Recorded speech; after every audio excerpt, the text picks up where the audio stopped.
एक बार एक लोक का विष्णु को घमंड हो गया, एक लोक का विष्णु को। वैष्णव मेला में विष्णु को भी थोड़ा, तब ब्रह्मा ने कहा मैं बड़ा हूं, सृष्टि करता हूं। विष्णु ने कहा मैं बड़ा हूं। विष्णु ने कहा मेरा बहुत सारे अवतार हैं, मत्स्य कश्यप वराह नृसिंह वामन परशुराम राम इत्यादि सब मैं हूं।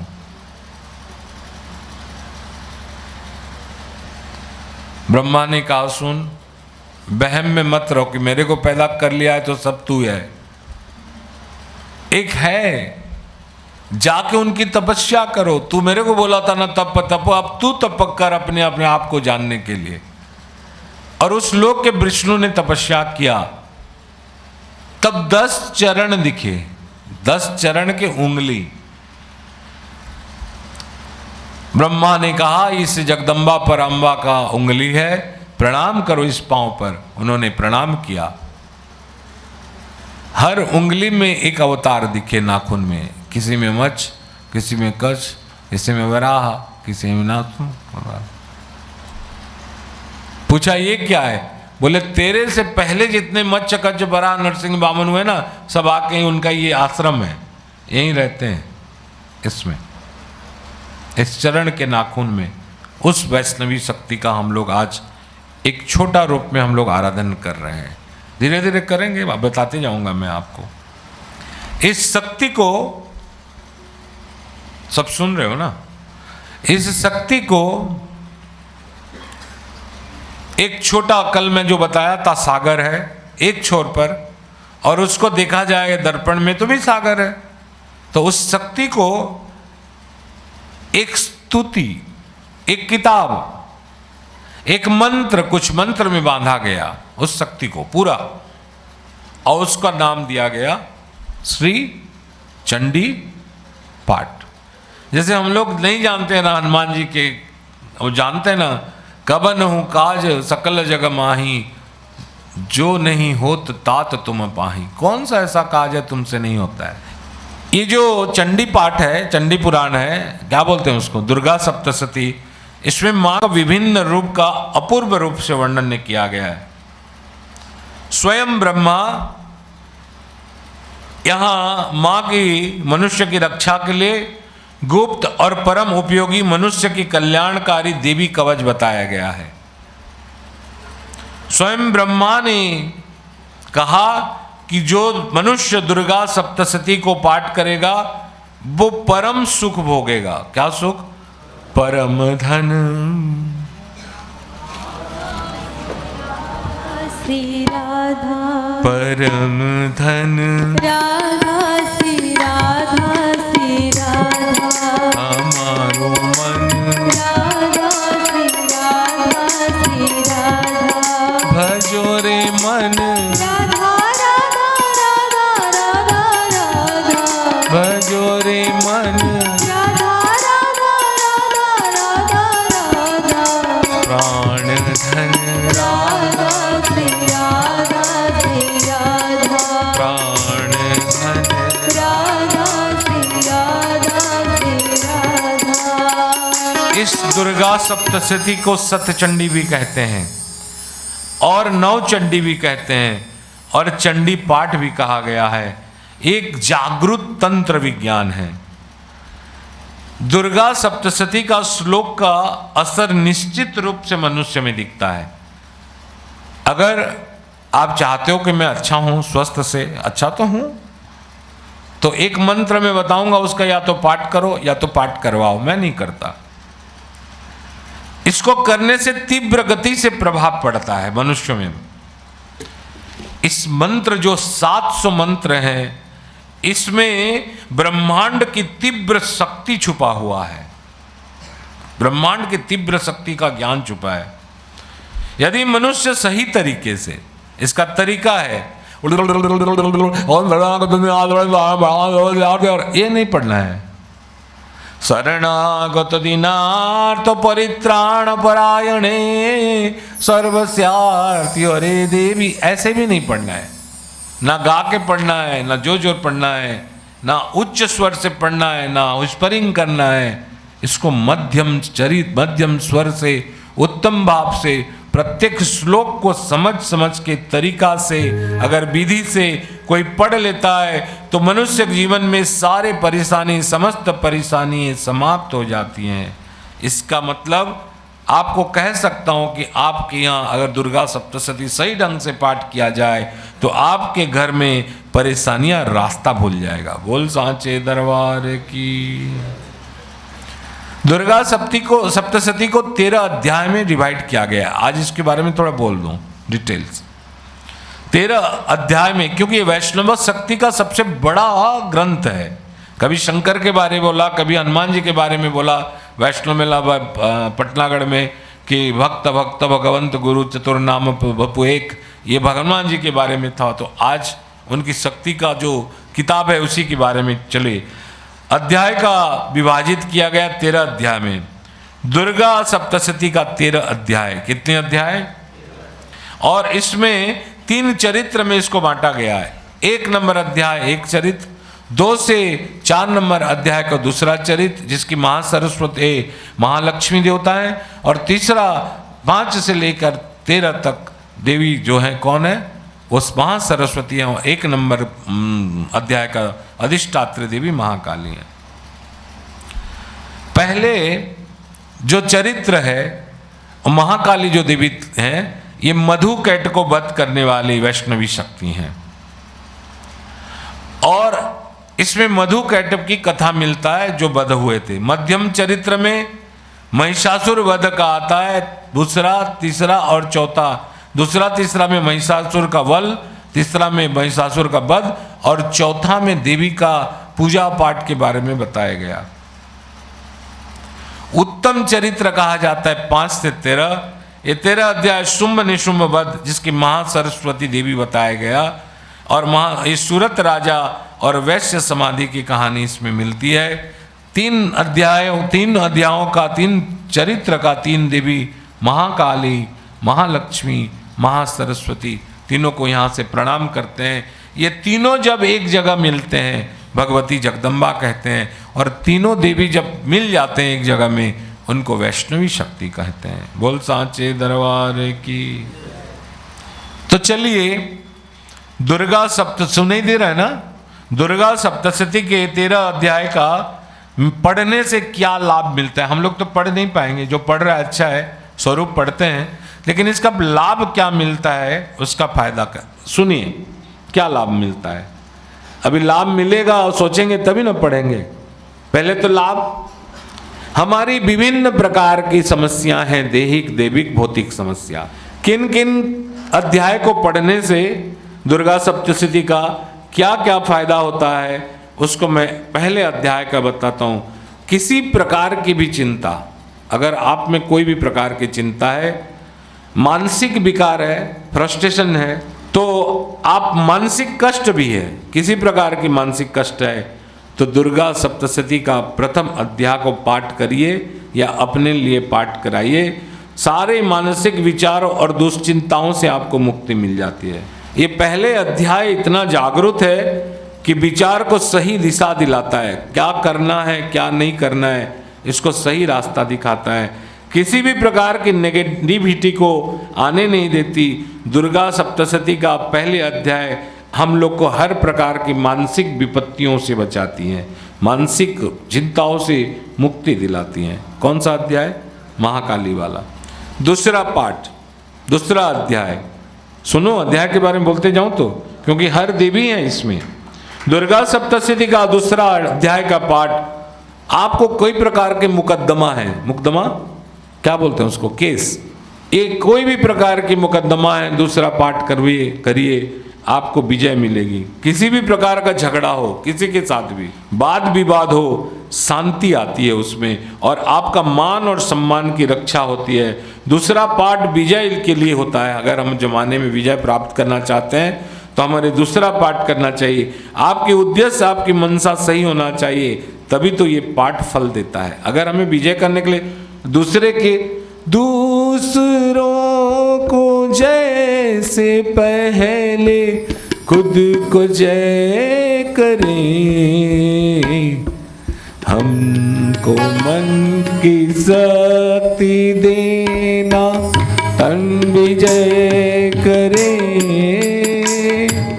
दूसरों पे जय से पहले खुद को जय करें।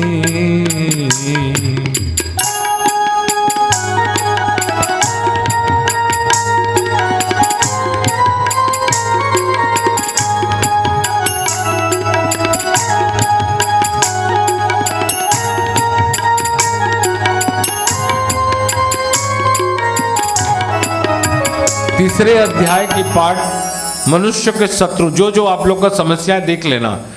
तीसरे अध्याय के पाठ से मनुष्य को छुटकारा प्राप्त होता है, किससे? शत्रुओं से। दोस्तों, शत्रु का भय जो होता है ना, यह व्यक्ति के जीवन में बड़ा पीड़ा कारण है, क्योंकि भयग्रस्त व्यक्ति चाहे जितने भी सुख में क्यों ना रहो, जितने सुविधा में क्यों ना रहे, उसकी जीवन सुखी नहीं रह सकता। अगर आपके गुप्त शत्रु हैं जिसका पता नहीं चलता, चाहे अंदर में हो या बाहर में, तो उस सबसे ज्यादा हानि पहुंचाता है गुप्त शत्रु। ऐसे शत्रुओं से छुटकारा पाने के लिए तीसरे अध्याय का पाठ करें, गुप्त शत्रु से। छोटा छोटा छटफट बता रहा हूं, कहीं बीच में आगे फिर बता दूंगा। दुर्गा सप्तशती का चौथा अध्याय, माँ का भक्ति प्राप्त। अगर माँ को भक्ति के लिए चाहते हैं तो उनका भक्ति से उनकी ऊर्जा पाना चाहते हैं, शक्ति पाना चाहते हैं, तो सबसे अच्छा है कि माँ का चौथा अध्याय को पाठ करें, जिसमें सुले न पाहि नो देवी पाहि खड़गी न चांबिके, घंटा स्वने न पाहि चापत जान स्वने न च। इस 4 मंत्र हैं, इसको पढ़ने से मनुष्य की सब प्रकार की आपद और विपद से रक्षा होती है। ये चौथे अध्याय में आते हैं। इसमें माँ की ऊर्जा, माँ की ताकत समाये हुई है, माँ की ताकत समाये हुए। फिर भी माँ को निष्काम भक्ति महसूस कराना है। क्या भक्ति? और भगवान का माँ के प्राप्ति, निष्काम प्राप्ति करने के लिए चौथा अध्याय सबसे बेस्ट है। बोल सांचे दरबार की। आपके ऊपर कोई प्रभाव कर दिया है, आपके ऊपर प्रभाव है और प्रभाव से अब भय के न हो गया है, तो उस प्रभाव से आपको नष्ट कर सकता है। जैसे भूत प्रेत बाधा, भूत बाधा, बुरे स्वप्न और नाना प्रकार के परेशानी जो होती हैं, इसको जगत भी परेशान रहता है। इसमें 5वें अध्याय के पाठ से ये सारी चीज़ों से मुक्ति मिल जाती है। 6वें अध्याय के पाठ से भी प्रगति कि तंत्र बाधा हटाने में किया जाता है, जिसके अलावा आपको लगता है कि उधर जादू हुआ है, आपके ऊपर टोना हुआ है, आपका टोटका किया गया है, आप राहु और केतु के मान से ग्रस्त हैं, 6वें अध्याय के पाठ से सभी प्रकार के आपको मुक्ति दिलाता है। यही अध्याय जो है, जो आप मेरे लिए पढ़ सकते हैं या किसी ब्राह्मणों से पाठ करा सकते हैं, या 6वां अध्याय को मेरे नाम से संपुट करा सकते हैं। उपाय बताया वैष्णव मेला में। किसी भी कामना की पूर्ति के लिए, किसी भी कामना, कोई भी इच्छा है, कोई भी इच्छा है, तो सच्चे और निर्मल दिल से माँ की पूजा की जाती है, पहले पूजा, और 7वें अध्याय का पाठ किया जाता है, तो मनुष्य की कोई भी कामना पूरी हो जाती है। सारे देवताओं ने कहा कि माँ, अब हम, माँ ने कहा कि मांगो कुछ, कहे माँ आपने हमारी सारी मनोकामना पूर्ण कर दी। सारे मनोकामनाओं का अवश्य पूर्ण होती है 7वें अध्याय से। 8वें अध्याय में अगर आपसे कोई प्रिय बिछड़ गया है, चला गया बिछड़ के, कोई भी गुमशुदा व्यक्ति, ध्यान रखो इसको, बहुत बढ़िया चीज है। गुमशुदा व्यक्ति आपको ढूंढ कर थक चुके उसे और वो नहीं मिलता, तो 8वें अध्याय का पाठ करने से चमत्कारी रूप से फल मिलता है। बिछड़े हुए लोग एक दूसरे से मिलते हैं 8वें अध्याय के पाठ करने से। इसके अलावा वशीकरण, किसी को वश करना हो तभी इस अध्याय को पाठ किया जाता है, लेकिन वशीकरण किसी की अच्छाई के लिए हो। जैसे कोई गड़बड़ कर रहा है, अब मुझे उसे करना है अपने हिसाब से काम, तो ऐसा ही मंत्र है इसमें कि आप उसके आगे बकरी जैसे मैं करेंगे, सैल्यूट मारेंगे। लेकिन ये अच्छाई के लिए करना चाहिए। हमेशा साफ मन से किया जाए, इसका ध्यान रखना बहुत आवश्यक है कि इसका उपाय गलत ना हो, नुकसान ना हो। अगर ऐसा कुछ करेंगे तो इसमें आपकी धन लाभ जो हुआ रहेगा वो प्राप्ति नष्ट हो जाएगा। 8वां अध्याय से दुर्गा सप्तशती का 9वां अध्याय, जिसमें शुंभ का वध हुआ, ये मनुष्य का पुत्र प्राप्ति के लिए किया जाता है। 9वां अध्याय ध्यान रखें, किसी के पुत्र के लिए चाहिए तो 9वां अध्याय का पाठ किया जाता है। इसके अलावा भी व्यक्तियों से मिलने के लिए 9वां अध्याय का पाठ किया जाता है। दुर्गा पाठ का 10वां अध्याय, क्या अध्याय? दुर्गा पाठ का 10वां अध्याय। 10वां अध्याय में जो आपका लड़का है, ये सब ठीक है, ये सब नहीं होता है तभी ना हम लोग धर्म से त्रस्त हो जाते हैं ना। वो पुत्र रास्ता से भटक गया है, कुपुत्र हो गया है, और सही रास्ता से पुत्र को लाने के लिए 10वां अध्याय का पाठ करें। पुत्र को, बाप को सही रास्ता नहीं, पुत्र को सही रास्ता में। और अगर योग्य पुत्र चाहते हैं, योग्य पुत्र की कामना है, तो 10वां अध्याय का पाठ किया जाए। या आप योग्य पुत्र बनना चाहते हैं तो 10वां अध्याय का पाठ करें। इसको पाठ करवाने से घर में अवश्य ही योग्य संतान होती है। मैं ये सब जानता था, इसलिए बचपन में बोलता था तुम्हारा शादी नहीं है तो ये पाठ कर लो, तुम्हारा ये नहीं है। मैं तो करवाता नहीं था, पंडित लोग कमा खाते थे। तो आज थोड़ा थोड़ा आप लोग बता दो कि आप लोग भी भविष्य में पंडित बन जाइए। व्यापार में अगर हानि हो रहा है, रामस्वरूप कह रहा है कि बस यही छूटा था, बाकी सब ठीक ठाक था। कभी कभी पैसा रुक जाता है, वापिस नहीं आता है। अगर कोई प्रकार के धन से आपकी लॉस हो रहा है, नाश हो रहा है हमेशा, या फिर ऐसे कुछ खर्च बन गए हैं जिससे हम लोग को समझ में नहीं आता, लेकिन खर्च से हमें परेशानी है, तो इस 11वां अध्याय को पाठ करने से घर में सुख और शांति रहती है। 11वां अध्याय को मैं पढ़ दूं, स्तुति कर दूं? 11वां अध्याय ना करूं। 12वां अध्याय पाठ करने से व्यक्ति को मान मिलता है। क्या मिलता है? मान। कुछ आदमी मान के लिए परेशान रहते हैं। मत सोचो कि हमें ग्रुप में कोई मान मिलेगा, मान अपने आप मिलेगा। 12वां कृपा होगा, 12वां अध्याय की शक्ति का। तो किसी व्यक्ति पर अगर गलत दोष आरोपण हो गया है तो उसका सम्मान का हानि हो गया है, तो इस स्थिति में दुर्गा सप्तशती का 12वां अध्याय पाठ करना अच्छा होता है। और नंबर 13, किसी भी प्रकार की रोग से आप परेशान हो, किसी भी प्रकार के रोगों से, और इसी 13वां अध्याय ज्यादा नहीं है, 2 या 3 पेज का है। कोई भी प्रकार के रोगों को रोक करना चाहते हैं, आप सालों से भी दुखी हैं किसी प्रकार के रोग से, डॉक्टर दवाई दे दिया है तब भी असर नहीं करता, तो 12वां अध्याय का पाठ अवश्य करें। 12वां अध्याय का आखिरी में 13वां अध्याय का पाठ भगवती का भक्ति प्रदान करता है। किसी भी साधना के बाद मां पूर्ण भक्ति के लिए अध्याय का पाठ अति उत्तम है। किसी भी मनोकामनाओं को पूर्ण करने के लिए, इच्छित वस्तु को प्राप्त करने के लिए ये 13वां अध्याय सबसे महत्वपूर्ण कही गई है।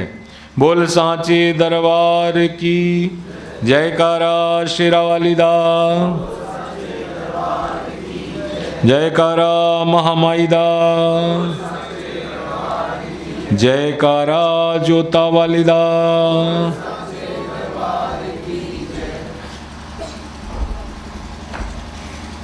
तैयार? बाल विद्युतिमिंदु किरीटां दंगकुचानयन त्रयुक्तां स्मेरमुखी वरनांकुशपासां भीतिकरां प्रभजे भुवनेशीं। ओम ऋषिरोवाच। 11वां अध्याय।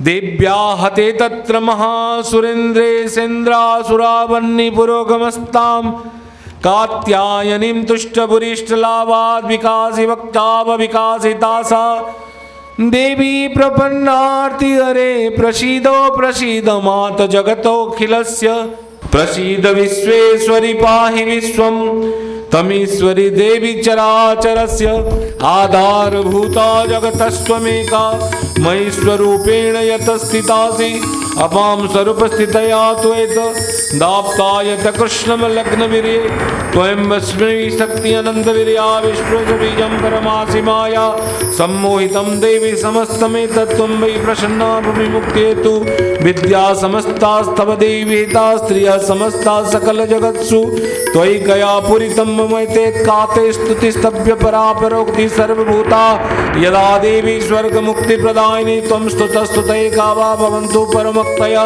सर्वस्य बुद्धिरूपेण जनस्याधिसंस्थिते स्वर्गापरगते देवी नारायणी नमस्तुते कलाकाष्ठादिरूपेण परिणाम प्रदायिनी विश्वेशोपरतो शक्ते नारायणी नमस्तुते सर्वमंगलमांगल्ये शिवे सर्वार्थ साधिके शरणे त्र्यंबके गौरी नारायणी नमस्तुते सृष्टि स्थिति विनाशानां शक्तिभूते सनातनी गुणाश्रये गुणमये नारायणी नमस्तुते शरणागत दीनार्थ परित्राण परायणी सर्वस्यार्थी हरे देवी नारायणी नमस्तुते हंसयुक्ते विमानस्ते ब्रह्माणि रूपधारिणी कौसाम्बक्षरिके देवी नारायणी नमस्तुते त्रिशूलचन्द्राहिधरे महावृषभवाहिनी माहेश्वरी स्वरूपेण नारायणी नमस्तुते मयूरकुक्कुटे भुत्ते महाशक्तिधरे नगे कौमारी रूपसंस्थाने नारायणी नमस्तुते शंख चक्र गदा सार्ग गृहीत परमायुधे वैष्णवी प्रसीद वैष्णवी रूपे नारायणी नमोस्तुते गृहीतग्र महाचक्र दृष्टादताव सुंदरे वराह रूपिणी शिवे नारायणी नमस्तुते नृसिंह रूपेण गृहन्तु दैत्यान् कृतात्मे त्रिलोकत्राण सहिते नारायणी नमस्तुते किरीटिनी महावज्रे सहस्रनयनोज्ज्वले वृत्त प्राण हरि चंद्रे नारायणी नमस्तुते शिवदूती स्वरूपेण हतदैत्य महाबले घोर रूपे महारवले नारायणी नमस्ते दृष्टाम कराल वदने शिरोमाला विभूषणे चामुंडे मुंडवथने नारायणी नमस्तुते लक्ष्मी लज्जे महाविद्ये महासध्ये पृष्ठिदवे ध्रुवे महारात्रि महाविद्ये नारायणी नमस्तुते मेरी सरस्वती वरे भूतिवा प्रमितामसि नेतृत्वं प्रसीदेशे नारायणी नमस्तुते सर्वस्वरूपे सर्वेशे सर्वशक्ति समन्विते भयवस्त्राहिनो देवी दुर्गे देवी नमस्तुते एतदेव वदनं सौम्यं लोचनं त्रयभूषितं पातु नम्बितभ्य सर्ववितभ्यो कात्यायनी नमस्तुते ज्वालाकराळ मृत्यु क्रमशेषाश्रुशोदनं त्रिशूलं पातुनोभिते भद्रकाली नमस्तुते हिनास्ति दैत्यते राशि सुनिनापुरे आयगत सा घंटा पातुनो देवी पापभ्युनो सुदानुभ अश्रुशुभ शापंकचर्च्यस्ते करोज्जल शुभाय खड्ग भवतु चंडिके त्वां नताभयां रोगानां शीशानापहंसि दृष्टां रुष्टातु कामान् सकलान् अभिष्टां त्वमाश्रितान् विपन्नराणां त्वमाश्रिताः आश्रितां प्रन्ति यत्कृतं यत्कथनं द्वायतं धर्मद्विषां देवी महासुराणां रूपेरनेकबहुतात्ममूर्ति कृताम्बिके तत्त्वतो करोति कान्यां विद्यासु शास्त्रेषु विवेकदिशेषु दीपेषु साध्वेषु वाक्येषु चकात्तदुन्यां ममत्वकर्तेति महान्धकारे बिभ्रामय त्वतदतीव विश्वं रक्षासि यत्र विशास्नागा यत्रारयो दस्युबलानि अत्रे दावानलयो तथाप्ति मध्ये तत्र स्थिता त्वं परिभासि विश्वं विश्वात्मिकधारयसि विश्वं विश्वेशवन्द्याधारयसि विश्वं विश्वेशवन्द्या भवति भवन्ति विश्वास्वय्ये भक्तिनम्रा त्वं प्रसीद तम प्रसिद्ध परिपालन देवी प्रसिद्ध परिपालन निर्भीते नित्यं यथासुरावदाधुनेव सद्यः पापानि सर्वजगतां प्रशमन्यासु उत्पातपाकजनिताश्च महापुसर्गान् प्रणतानां प्रसिद्धत्वं देवी विश्वार्थिहारिणी त्रैलोक्यवासिनी मिट्ये लोकानां वरदावा देव्योवाच।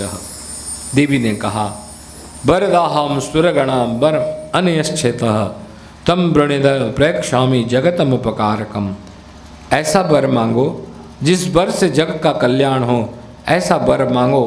तब देवताओं ने कहा कि हे देवी, देवावाच, सारे देवाओं ने कहा सर्वबाधा प्रशमनं त्रैलोक्यस्याखिलेश्वरी एवमेव त्वयि कार्यस्मद्वैरी विनाशनम।